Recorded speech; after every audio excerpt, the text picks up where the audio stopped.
大家好，又到频道不必正经电影的时刻喽。今天为大家带来一部主角光环亮闪闪的隧道镜头。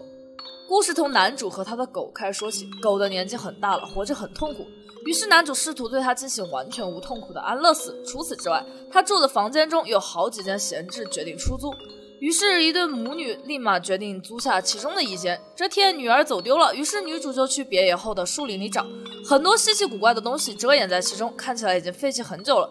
他无意间发现了男主曾经的照片，他怀孕的妻子以及随后和女儿一起玩耍的照片。然而那溜滑梯早就已经废弃了，这中间发生了什么事情吗？隔壁传来了说话声，很不清楚。于是抱着极大的好奇心，男主用听诊器接上了墙，虽然有效地扩大了声音，但是男主依旧分辨不出其中细节。男人的第六感让他觉得此事非常有深究的必要，于是他直接凿穿了一个小口，将针孔摄像头给塞了进去。一段格外得劲儿的事实正在发生。邻居边住着一窝劫匪，他们正在对着银行金库蠢蠢欲动。然而更扯淡的是，女主出现在了其中，明显还是老大的女人。瘫痪的男主明确的知道，这女人的目的一丁点都不单纯，所以他为什么要如此果断的搬进来，甚至想要接触男主的私生活呢？他想要监视他们房子旁边唯一的房主吗？男主开始悄咪咪研究这帮匪徒的计划板以及他们一系列和计划有关的道具。然而这天，这帮劫匪貌似产生了内乱，开始狗咬狗起来。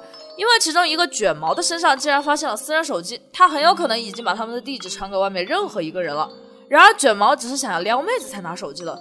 女主仍旧觉得男主什么都不知道，简直是个白痴。然而喝了男主给他准备的红酒之后，一切都变了。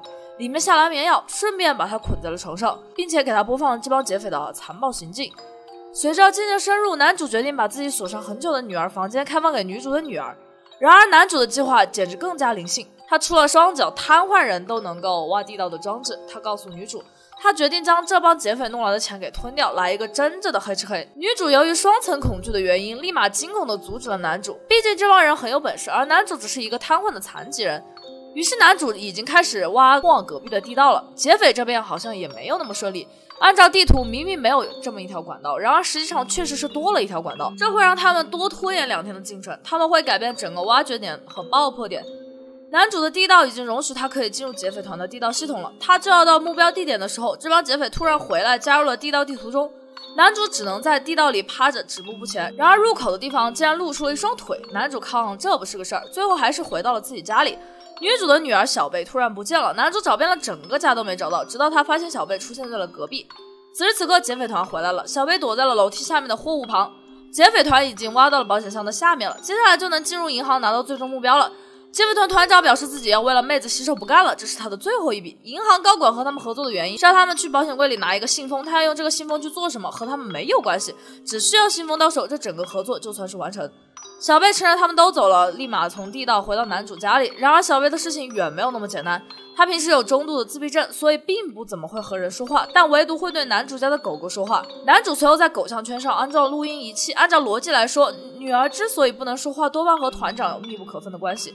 团长很早就开始对女儿行不轨之事，女主心里顿时堵得慌，她想复仇。男主告诉女主，想要毁掉他们的计划很简单，他会向隧道里灌水。然而这些宏伟计划都需要女主配合，劫匪团的任务是今天晚上8点钟进入隧道。随后男主也进入了隧道，很快他来到了炸弹处，把炸弹移到了另外一处。他凿开了头上的砖头，成功的进入了保险柜区。男主敲开了其中的一个盒子，拿走了几沓现金，然而万万没想到门没有关紧。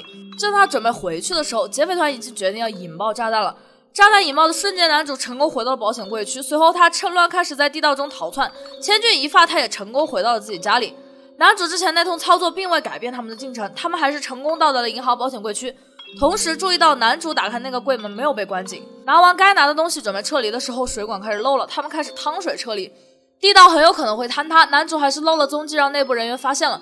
很快男主的地下室也淹了，他只好往上撤离。本来以为根本不省人事的女主突然反客为主，让男主放他们俩走。劫匪团有2个人困在金库里，在没被淹死的最后时刻，他们呼叫来了警卫。这件事情还没成功就被扯到了台面上，男主作为参与人员之一，迟早也会东窗事发。银行高管跟随警察到男主房子里进行搜查，他怀疑此事和男主有关，于是拿自己的名片给了他。随后第2批人很快就来到现场，表示自己要搜查现场。这批人当然就是苟活下来没被抓到的劫匪团漏网之鱼。高管给劫匪团余党打了电话，说他们还拿走了748号柜子里的钱，那是卖毒品的钱。男主知道事情瞒不住了，于是发短信让高管赶紧过来。劫匪团团长按上手枪消音器，一副要杀人灭口的作态。团长也不是傻子，毕竟女主和小贝在男主这被找到了，男主再怎么圆谎也不太可能自圆其说了。正当他要被处决的时候，高管到达门口，很显然团长并不清楚这两个人的关系，而且高管并不支持团长直接杀掉男主。就在这时，男主向其他团员求救，并且正确的叫出他们的名字。因为长期监视他们的行为，男主几乎可以娓娓道来，顺便把自己做的事情推给其他团员，毕竟他这种事情可以变得头头是道。随着团长被忽悠的一下一下，而且还找到了物证，男主似乎成为了其他团员找来的外援。女主此时出来直接毙了团长，本来一切尘埃落定，但是高管知道男主拿了那波卖毒品的钱，并且威逼他还回来。与此同时，他看上了一盒饼干，这盒饼干被男主注射了帮狗安乐死的药，于是高管淡定的吃完几块毒饼干，半路出了车祸，车子烧了起来，挂掉了。男主也重新和女主小贝组成了一家三口，过上了幸福快乐的日子。本期节目就到这里，想看更多精彩电影，记住本期订阅频道哦。